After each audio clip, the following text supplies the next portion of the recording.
दीक्षित एक ऐसा नाम है जिनकी दीवानगी आज भी लोगों के सर चढ़कर बोलती है। लोगों के दिलों में उन्होंने अपनी विशेष जगह बना रखी है। माधुरी दीक्षित हिंदी सिनेमा जगत का जाना माना नाम है। हिंदी सिनेमा में उन्होंने अपनी मेहनत और लगन से एक अलग मुकाम हासिल किया है। वो कई एक्ट्रेसेस के लिए आदर्श हैं। आज भी उनके फैंस उन्हें बड़े पर्दे पर देखने को आतुर रहते हैं। माधुरी दीक्षित अपनी प्यारी मुस्कान और बबली व्यवहार की वजह से लाखों दिलों की धड़कन है। उनका निकनेम बबली है और उनके चाहने वालों ने उन्हें धक धक गर्ल नाम दिया हुआ है। माधुरी बेहतरीन एक्ट्रेस होने के साथ साथ हिंदी फिल्म इंडस्ट्री की डांसिंग डीवा भी हैं। डांस के प्रति उनकी कड़ी दीवानगी ने उन्हें बॉलीवुड की चहेती एक्ट्रेस बना दिया। उन्होंने अपने एक इंटरव्यू में कहा था, मैं जो भी करती हूँ उसमें 100% देती हूँ, चाहे वो घर का काम ही क्यों ना हो। यह उनकी मेहनत और लगन का ही फल है जो आज वो लाखों दिलों पर राज करते हैं। माधुरी दीक्षित खूबसूरत और प्रतिभाशाली महिला है जो 5 बार फिल्म फेयर अवार्ड्स जीत चुकी हैं।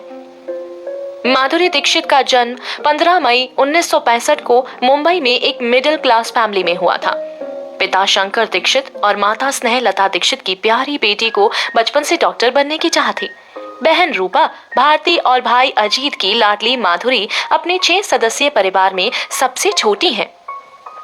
डॉक्टरी के प्रति लगाव ही शायद एक वजह रही कि माधुरी ने अपना जीवन साथी श्रीराम नयने को चुना, जो कि पेशे से एक डॉक्टर है। बचपन से ही उन्हें डांस में रुचि थी। उन्होंने 3 साल की उम्र से डांस करना शुरू कर दिया था। सारा दिन घर में डांस करती रहती। शंकर जी और स्नेहलता जी ने उनकी रुचि को देखते हुए उनको डांस का प्रशिक्षण दिलवाया।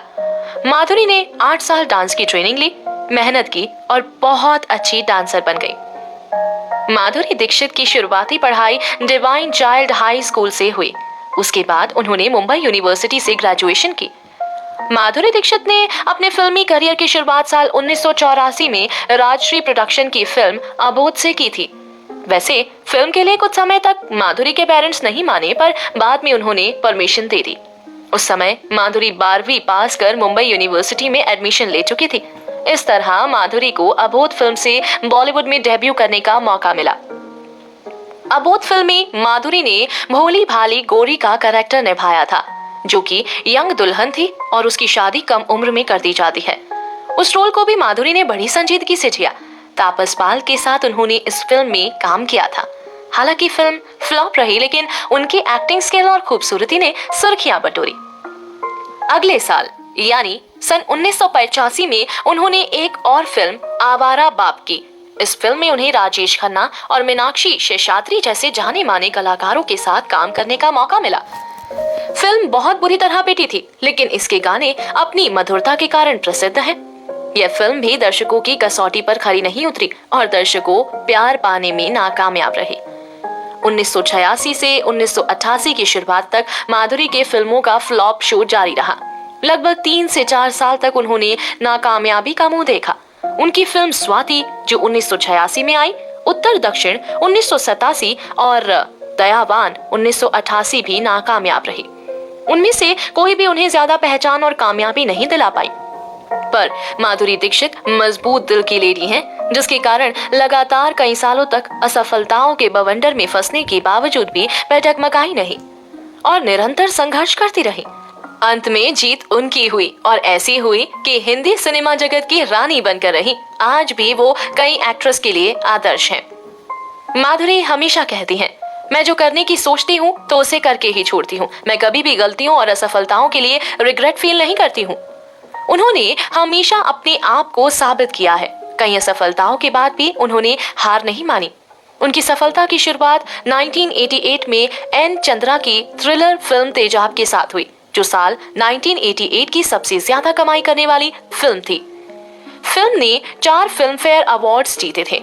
फिल्म में उनके साथ अनिल कपूर ने काम किया था। इस फिल्म में माधुरी ने पूरे दिलो जान से अपनी डांसिंग स्किल का प्रयोग किया, जिसके कारण इस फिल्म का एक गाना 1 2 3 लोगों ने बहुत पसंद किया।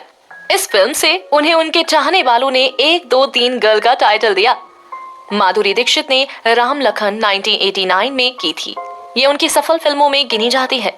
इस फिल्म के डायरेक्टर सुभाष घई हैं और इस फिल्म में माधुरी के साथ अनिल कपूर, जैकी श्रॉफ और डिम्पल कपाड़िया ने काम किया था।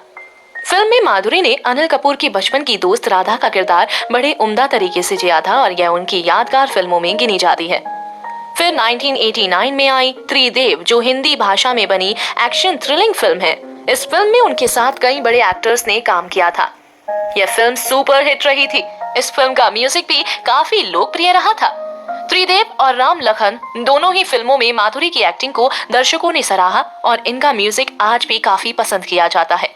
पर उनकी सफलता का दौर 1989 में राम लखन फिल्म तक ही रहा और मिथुन के साथ आई उनकी फिल्म प्रेम प्रतिज्ञा फेल हो गई। पर माधुरी ने हमेशा अपनी असफलताओं से सीखा है और हर बार अपने आप को साबित किया है। माधुरी कहती हैं, जिंदगी में कई मौके आते हैं, हमें उन्हें पहचानना चाहिए। इसके लिए जरूरी है कि हर पल के मजे लो, क्योंकि बीता हुआ पल लौटकर नहीं आता। शायद ये माधुरी का विश्वास ही था कि वह इतनी सफल हुई। 1990 में आई उनकी फिल्म किशन कन्हैया, जिसमें माधुरी ने अंजू नाम की नटखट लड़की का रोल किया था, जिसे दर्शकों ने खूब सराहा। यह हिंदी भाषा की एक्शन कॉमेडी फिल्म थी जिसे सबने पसंद किया। 90 के दशक आते आते माधुरी हिंदुस्तान के लाखों लोगों के दिलों को जीत चुकी थी। उन्होंने 1990 में एक और रोमांटिक फिल्म दिल की, जिसमें उन्होंने एक अमीर बिगड़ैल लड़की का रोल किया और उसके लिए उन्हें उनका फर्स्ट बेस्ट एक्ट्रेस का फिल्म फेयर अवार्ड मिला। आमिर खान के साथ आई उनकी फिल्म दिल सुपर डुपर हिट रही। इसके बाद माधुरी ने अपनी सफल फिल्मों की लाइन लगा दी।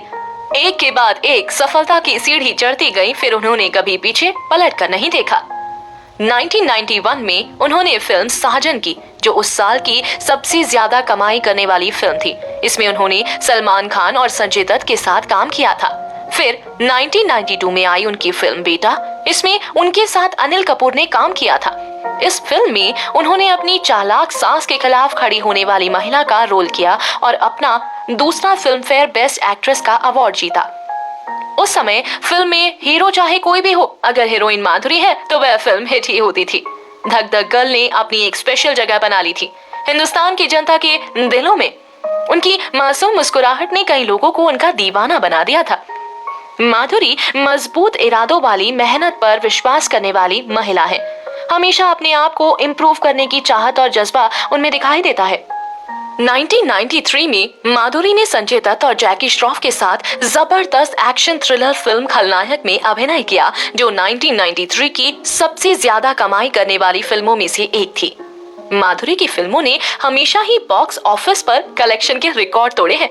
1993 में उन्होंने कुछ और फिल्मों में भी काम किया, जिनमें से कुछ है दिल तेरा आशिक, आंसू बने अंगारे, फूल, साहिबा, धारावी, जो कि बहुत ज्यादा कामयाब नहीं थी, पर इन फिल्मों ने भी अच्छा खासा बिजनेस किया था।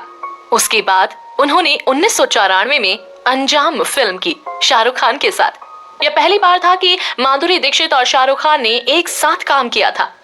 माधुरी दीक्षित ने अपनी भूमिका के लिए फिल्म फेयर का बेस्ट एक्ट्रेस की कैटेगरी में नॉमिनेशन प्राप्त किया था। 1994 में माधुरी की अगली फिल्म आई सूरज बड़जात्या कि हम आपके हैं कौन, और इस बार फिर उनकी फिल्म ने बॉक्स ऑफिस कलेक्शन के सारे रिकॉर्ड तोड़ दिए और फिल्म साल की सबसे अधिक कमाई करने वाली फिल्म बनी। उसने उन्हें बॉलीवुड की फेमस एक्ट्रेस के रूप में स्थापित किया। अगले साल 1995 में उनकी दो फिल्में राजा और याराना आई। दोनों फिल्में सफल रही। हालांकि 1996 उनके लिए कुछ खास नहीं रहा और उन्हें उस साल थोड़ी असफलता का मुंह देखना पड़ा। 1996 की उनकी दोनों फिल्में राजकुमार और प्रेम ग्रंथ असफल रहीं। साल 1997 में उन्होंने धमाकेदार एंट्री की और यश चोपड़ा की रोमांटिक फिल्म दिल तो पागल है में एक्टिंग की। यह फिल्म सुपर डुपर हिट रही। इस फिल्म में उन्होंने पूजा का रोल अदा किया था, जो एक जबरदस्त डांसर और क्लासिकल डांस में ट्रेंड लड़की का रोल था। इस फिल्म में उन्होंने अपनी डांस कला का खूब प्रयोग किया और दिल से इस रोल को निभाया। परिणाम स्वरूप इस फिल्म में उनके अभिनय के लिए उन्हें उनका film fair fourth best actress का अवार्ड मिला।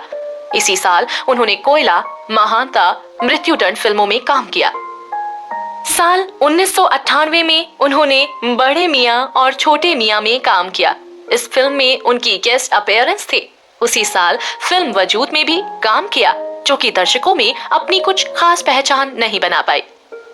माधुरी दीक्षित हमेशा कहती हैं, अपने अंदर के बच्चे को हमेशा जिंदा रखो, सीखते चलो और पहले से अच्छा करते चलो। उन्होंने हमेशा अपनी कही हुई बातों को अपनाया और अपने जीवन को सफल बनाती चली गई। साल 1999 में उन्होंने फिल्म आरज़ू में काम किया। उस साल उन्होंने ज्यादा फिल्में नहीं की। साल 1999 तक माधुरी अपने करियर की बुलंदियों पर थी। तभी अचानक धक धक गर्ल ने शादी का फैसला लेकर अपने फैंस को चौंका दिया। 90 के दशक में कोई भी हीरोइन माधुरी की बराबरी नहीं कर पाई थी, लेकिन डॉक्टर श्रीराम नैने से मुलाकात के बाद उन्होंने अपनी इस पोजीशन को छोड़ने का फैसला किया। 17 अक्टूबर 1999 को माधुरी दीक्षित श्रीराम नैने के साथ शादी के बंधन में बंध गए। श्रीराम नैने से पहली मुलाकात के बारे में माधुरी खुद बताती हैं कि उनकी डॉक्टर श्रीराम नैने से पहली मुलाकात संयोग से भाई की पार्टी में लॉस एंजलिस में हुई थी। तब श्रीराम नैने को यह पता भी नहीं था कि वो एक एक्ट्रेस है और हिंदी फिल्मों में काम करती हैं। यह हिंदी सिनेमा जगत की इस जानी मानी एक्ट्रेस के लिए एक अलग फीलिंग थी। डॉक्टर नैने को माधुरी का दयालु और शांत स्वभाव भा गया। माधुरी भी अपने आप को डॉक्टर नैने के प्यार में पड़ने से नहीं रोक पाई और करियर की बुलंदियों में होने के बावजूद उन्होंने शादी का फैसला लिया। क्योंकि श्रीराम हिंदी फिल्म देखते ही नहीं थे, इसलिए वो अपनी पत्नी माधुरी की पॉपुलैरिटी को नहीं जान पाए, पर वह अब उनकी फिल्में देखते हैं और गर्व फील करते हैं। शादी के कुछ समय बाद माधुरी ने दोबारा अपने करियर पर कंसंट्रेट किया और साल 2000 में आई उनकी फिल्म पुकार में उन्हें काफी पसंद किया गया। और उसके बाद उसी साल आई फिल्म गजगामिनी फिल्म लेखक M.F. हुसैन, जो कि प्रसिद्ध भारतीय चित्रकार थे, उनके द्वारा लिखित फिल्म थी। M.F. हुसैन माधुरी दीक्षित के बहुत बड़े फैन थे। उन्होंने उनकी फिल्म हम आपके हैं कौन को 67 बार देखा था और अपनी फिल्म गजगामिनी को माधुरी दीक्षित को डेडिकेट किया था। गजब का स्टारडम और सफलता देखी है माधुरी ने अपनी जिंदगी में। पूरे बॉलीवुड में माधुरी दीक्षित एकमात्र कलाकार है जिन्होंने रिकॉर्ड 13 बार फिल्म फेयर अवार्ड के लिए नॉमिनेशन पाई। माधुरी हमेशा कहती हैं, उम्र तो बस एक अंक है, तुम्हारा टैलेंट कभी खत्म नहीं होगा, उसकी कोई एक्सपायरी नहीं। साल 2001 में उन्होंने यह रास्ते हैं प्यार के और लज्जा में काम किया। साल 2002 में आई हम तुम्हारे हैं सनम और देवदास। फिल्म देवदास उनके लिए बहुत महत्वपूर्ण फिल्म थी। इस फिल्म के लिए उनके कथक गुरु बिरजू महाराज ने उनके लिए काहे छेड़े गाने की कोरियोग्राफी की। माधुरी का अपने गुरु से बहुत गहरा जुड़ाव है। फिल्म देवदास से जुड़ी एक और रोचक बात, इस फिल्म में माधुरी ने 30 किलो वजनी लहंगा पहना था। अपने किरदार को जीवित करने के लिए माधुरी कठिन परिश्रम से कभी पीछे नहीं हटी और उनकी ये मेहनत उनकी फिल्मों में साफ साफ दिखाई देती है। देवदास फिल्म केवल भारत में ही पॉपुलर नहीं रही, बल्कि उसकी पॉपुलैरिटी की गूंज 7 समंदर पार कैनस फिल्म फेस्टिवल में भी सुनने को मिली। इस फिल्म ने कमाई का नया रिकॉर्ड बनाते हुए वर्ल्ड वाइड 53 करोड़ की कमाई की। करियर की नियमितता के अनुसार यह फिल्म माधुरी की अंतिम फिल्म रही, क्योंकि वह जब तक शादी कर चुकी थी और अपनी गृहस्थी बसाने के लिए डेनवर चली गई, पर वो ज्यादा दिन तक सिल्वर स्क्रीन से दूर ना रह सके। उनकी चाहत ने उन्हें दोबारा भारत ला ही दिया। उन्होंने साल 2007 में भारत आकर आजा नचले फिल्म की। इसमें उन्होंने अपनी एक्टिंग और डांसिंग की हाई क्लास को छुआ, पर पता नहीं क्यों लोगों को यह फिल्म रास नहीं आई, पर माधुरी के काम की लगातार प्रशंसा होती रही। इस फिल्म के लिए M.F. हुसैन ने पूरा सिनेमा हॉल बुक कर लिया था। यह थी माधुरी की प्रसिद्धि। माधुरी को समाज सेवा करना पसंद है। माधुरी ने कौन बनेगा करोड़पति में जीती 50 लाख की धनराशि को गुजरात भूकंप और पुणे के अनाथ आश्रम में दान दे दिया। 2011 में माधुरी ने 75 अनाथ किसान बच्चों के साथ समय बिताया। 2012 में माधुरी कैंसर पीड़ित बच्चों से मिलने गई और उनके साथ काफी समय भी बिताया। और भी अनेक कार्य माधुरी ने समाज सेवा के लिए किए। माधुरी ने एक इंटरव्यू में बताया कि उनकी माँ ने उन्हें हमेशा सिखाया है, आप जैसे हो वैसे रहो, उससे आप में आत्मविश्वास आएगा। एक इंटरव्यू में माधुरी से पूछा गया कि आपकी खूबसूरती का राज क्या है। इस पर माधुरी ने कहा, सुंदर दिखना इस पर निर्भर नहीं करता कि आप अपने चेहरे पर क्या लगाते हैं, ये आपके खाने, एक्सरसाइज, अच्छी आदतें, संयम और डांस आदि पर निर्भर करता है। मैं हर दिन डांस का अभ्यास करती हूँ, सही खान खाती हूँ और एक्सरसाइज करती हूँ, धूम्रपान नहीं करती और हमेशा खुश रहती हूँ। साल 2013 में माधुरी ने बॉम्बे टॉकीज और ये जवानी है दीवानी में गानों में गेस्ट अपीयरेंस में दिखाई दी और उनके डांस को काफी सराहा गया। इसके बाद माधुरी ने डेटिश किया और गुलाब गैंग की, जो ठीक ठाक रही। साल 2019 में उनकी फिल्म आई टोटल धमाल, जो कि कॉमेडी फिल्म थी और इसमें माधुरी की एक्टिंग को बहुत सराहा गया। फिल्म ने बहुत अच्छी कमाई भी की। वह टीवी स्क्रीन पर भी नजर आई। वो टीवी में नच बलिए और झलक दिखला जा के कई सीजन की जज रह चुकी हैं, जो डांस के प्रति उनकी दीवानगी को दर्शाता है। उन्होंने डांस को सीखने के उद्देश्य से online dance academy dance with Madhuri खोली है, जहां हर कोई डांस सीख सकता है। माधुरी कहती हैं, मैं और अधिक करने की क्षमता रखती हूँ और हर कलाकार को ऐसा करना चाहिए। अगर आप सेटिस्फाइड हैं तो और नहीं सीख सकते। मैं हर दिन रोज बढ़ना चाहती हूँ। तुम हर दिन अपनी पावर्स को बढ़ा सकते हो। माधुरी से जुड़ी एक बेहद ही रोचक बात। माधुरी सिर्फ भारतीयों के दिल की धड़कन ही नहीं बल्कि पाकिस्तानियों की भी पसंदीदा है। जब बॉर्डर पर जंग छिड़ी थी तो एक पाकिस्तानी ने कहा था कि हम कश्मीर छोड़ देंगे अगर तुम हमें माधुरी दीक्षित दे दो। माधुरी की चाहने वालों की कोई कमी नहीं है। माधुरी की एक्टिंग और हुस्न के कायल उनके फैंस पूरी दुनिया में हैं। उन्हीं में से एक फैन जमशेदपुर का है, जिसने एक कैलेंडर लॉन्च किया जिसमें साल की शुरुआत माधुरी के जन्मदिन से होती है। इतना ही नहीं, उसने भारत सरकार से रिक्वेस्ट की है कि माधुरी के जन्मदिन पर पब्लिक हॉलिडे घोषित किया जाए। माधुरी का शुरुआती फिल्मी करियर बेहद असफल रहा था। शुरुआत के कई साल काफी मुश्किल भरे निकले। उन्हें कई लोगों के ताने सुनने पड़े। उसी दौर में उन पर आलोचकों ने ताने मारते हुए कहा कि वह फिल्म जगत में केवल अपने डांस की वजह से हैं।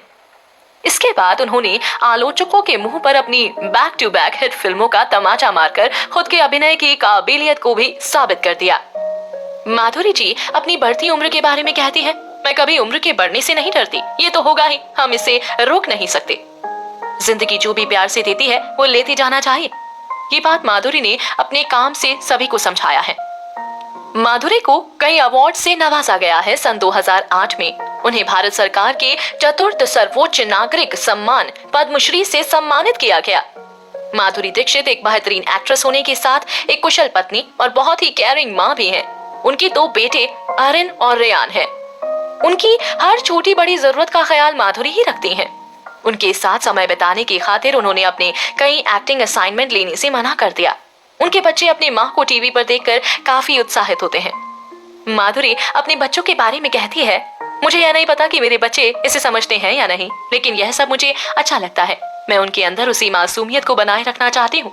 माधुरी ने कहा, मेरे बच्चे मेरे पास आकर पूछते हैं, सच में क्या आप इतनी मशहूर हो? वह इन सब से अनजान है और उनकी यही मासूमियत मुझे अच्छी लगती है। माधुरी दीक्षित का जीवन कई एक्ट्रेसेस के लिए आदर्श है। असफलता के बाद सफलता मिलती है, बस धैर्य बनाए रखने की जरूरत है और मेहनत में कोई कसर नहीं छोड़नी चाहिए। ये माधुरी के जीवन से कोई भी सीख सकता है। हमारी धक धक गर्ल अब बड़े पर्दे पर ज्यादा नहीं दिखाई देती और उनके फैंस भी ये समझते हैं कि उन्हें अपने परिवार के लिए भी समय चाहिए। उनके फैंस के दिलों में उनकी बबली और मासूम मुस्कान वाली माधुरी की एक अलग ही छवि बनी हुई है।